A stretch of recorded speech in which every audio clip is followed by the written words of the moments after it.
बेटा, आज मैं फिर वेलकम कर रहा हूँ आपका बायो के लेक्चर में। और आपको पता है ये हमारा चैप्टर नंबर 15 का 8th लेक्चर है। आज का क्वेश्चन है, write an explanatory note on conservation of biodiversity in India. कहता है एक नोट लिखिए जिसके अंदर आप बताएंगे कि हमने इंडिया में बायोडाइवर्सिटी को कैसे बचा कर रखा हुआ है। ठीक है। सिंपल, आपको बस पहले तो बायोडाइवर्सिटी का मतलब पता होना चाहिए। और बायोडाइवर्सिटी और बायोलॉजिकल डाइवर्सिटी होती है that is occurrence of different type of ecosystem, अलग अलग तरह की स्पीशीज ऑर्गेनिजम्स की, और अलग अलग क्लाइमेट्स में जैसे वो अपने आप को अडेप्ट करते हैं, एनवायरनमेंट्स में अडेप्ट करते हैं, और उनकी इंटरेक्शन, उन सभी को हम बायोडाइवर्सिटी बोलते हैं। तो सबसे पहले जो इंडियन रीजन है उसने ग्लोबल बायोडाइवर्सिटी को बहुत बड़ा अपना कंट्रीब्यूशन दिया है, क्योंकि इंडियन की बायोडाइवर्सिटी जो है उसके पास 167 कल्चर्ड स्पीशीज़ हैं और 320 वाइल्ड क्रॉप रिलेटिव प्लांट्स हैं।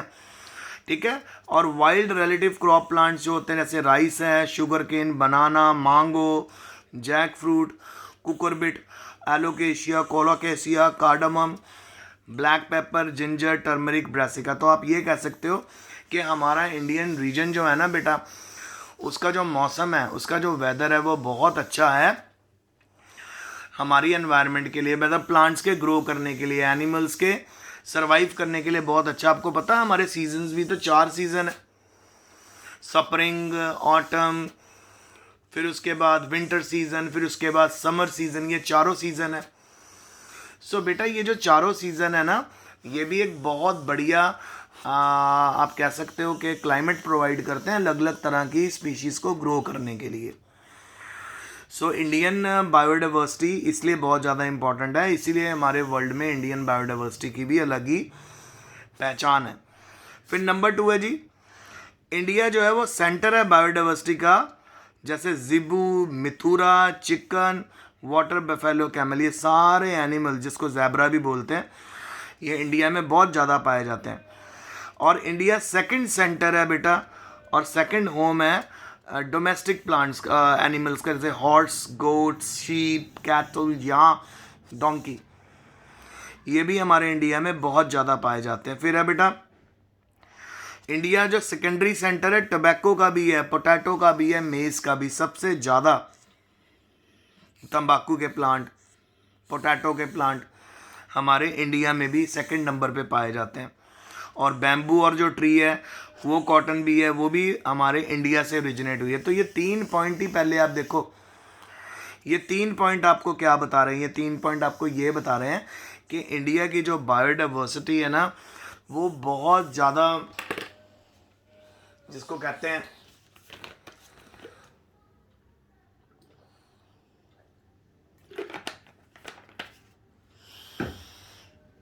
बहुत ज़्यादा रिच है, बहुत ज़्यादा रिच है।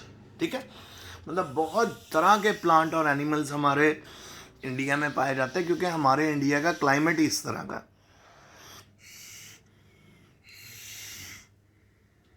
जैसे बैम्बू ट्री और कॉटन की बात अभी हमने की। अब आगे चलते हैं।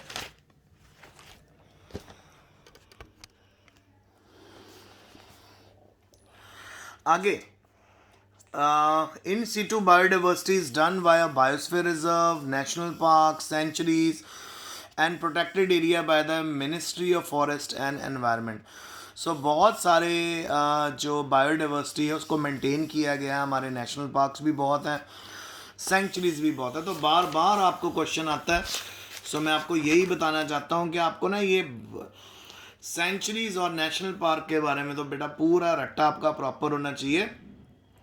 जो नेशनल पार्क होते हैं वो वाइल्ड लाइफ की बेटरमेंट के लिए होते हैं, जबकि सेंचुरीज होती है बचाने के लिए एनिमल्स को। और नेशनल पार्क में फॉरेस्ट ग्रेजिंग, पेड़ों की कटाई अलाउड होती है, सेंचुरीज में नहीं अलाउड होती है ना। फिर उसके बाद देखो जी, जो जॉइंट फॉरेस्ट मैनेजमेंट सिस्टम है वो फॉरेस्ट डिपार्टमेंट को भी अपने साथ इन्वॉल्व करता है और लोकल कम्युनिटीज़ को भी इन्वॉल्व करता है अपने साथ। इससे क्या होता है, ट्राइबल लोग जो होते हैं वो नॉन वुड प्रोडक्ट्स का इस्तेमाल करते हैं और फॉरेस्ट को बचाते भी हैं। तो पुराने इलाकों में जाके ये भी बताया जाता कि हम लकड़ी की जगह और किन किन चीज़ों का इस्तेमाल कर सकते हैं और वो जो लकड़ी से ज़्यादा देर तक चलती हैं। सो जब इन बातों को बताया जाता है तो भी बायोडाइवर्सिटी सेव होती है, पेड़ों वगैरह को इतना नहीं काटा जाता। फिर आ गया बेटा नेशनल ब्यूरो है प्लांट की एनिमल और fish genetic resources conserve in vitro germ plasm in seed gene banks and field gene banks. So जो नेशनल ब्यूरो है प्लांट की, ठीक है जी, एनिमल और फिश जेनेटिक रिसोर्सेज हैं, ये भी बहुत ज़्यादा आप कह सकते हो कि अपने अंदर अलग अलग तरह के जीन्स रखते हैं जिनका हम इस्तेमाल आगे कर पाते हैं।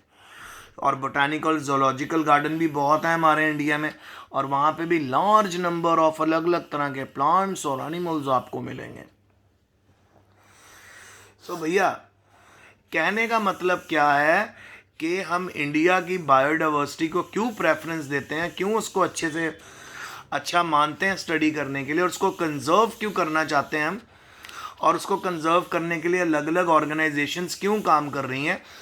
क्योंकि जी हमारी जो बायोडाइवर्सिटी है वो बहुत ज़्यादा रिच है, प्लांट्स एनिमल्स बहुत ज़्यादा हैं हमारे यहाँ, बहुत ज़्यादा रिच हैं, जिसके करके बेटा इस रिचनेस के करके हमें अपनी बायोडाइवर्सिटी को कंजर्व करके रखना है। बैम्बू ट्री हो गई, ठीक है, फिर उसके बाद अलग अलग देवदार की ट्रीज होगी जिनसे बहुत अच्छा फर्नीचर बनता है। अलग अलग तरह के एनिमल्स जैसे हॉर्स वगैरह हो गए, डोंकी हो गए, लायन हो गए, सब हमारी कंट्री में बहुत अच्छे अमाउंट में है। सो इनको कंजर्व करके रखना की भी तो ड्यूटी हमारी बनती है ना बेटा।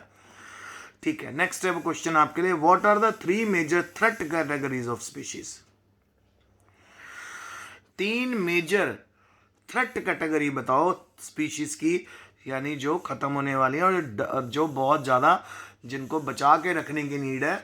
तो उसमें आ जाती है सबसे पहले critically injured, critically endangered.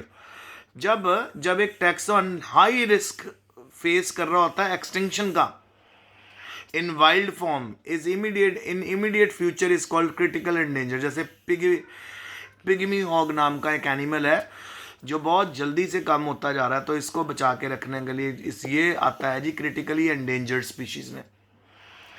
Taxon का मतलब बेटा एक पर्टिकुलर एनिमल्स का ग्रुप। फिर उसके बाद एंडेंजर्ड कैटेगरी में जब कोई भी टैक्सन या कोई भी एनिमल एक्सटिंक्शन फेस कर रहा है नियर फ्यूचर, ठीक है, अगर तो एकदम से वो एक्सटिंक्शन फेस कर रहा है, एकदम से डर है कि ये पूरी की पूरी स्पीशीज खत्म हो जाएगी, तो क्रिटिकल एंडेंजर्ड।